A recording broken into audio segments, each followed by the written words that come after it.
And we have transatlantic guests tonight. Joining us on the programme from Brussels is Mr. Nicholas Williams, a former NATO official, and from Washington, Mr. Adrian Callamel, who's a national security specialist. Welcome back to Qnews, both of you. It's lovely to have you on the programme. I'll start with you, Nicholas Williams.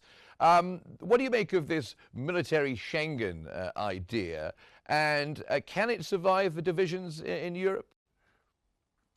Yes, thank you, Mark.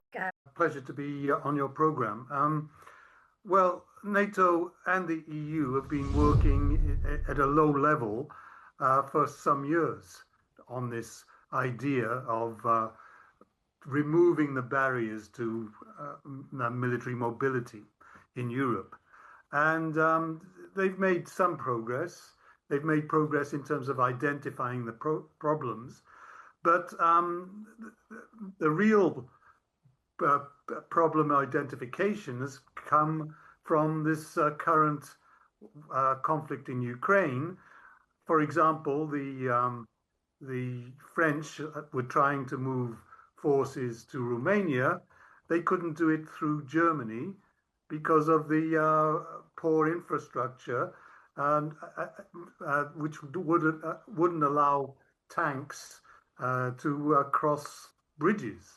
So it's not administrative, but it's an infrastructure problem. So the French had to go via sea to Greece and overland from Greece to Romania.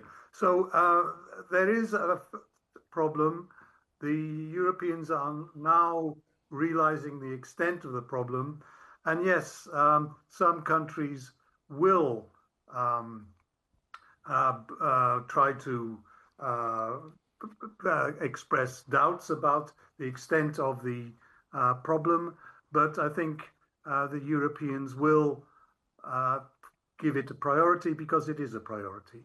Yes, it does sound like a logistics problem. Of course, there are many mountains in Germany, and the terrain of Europe is very difficult, I would imagine, for moving tanks around. There are tunnels, there are all kinds of things.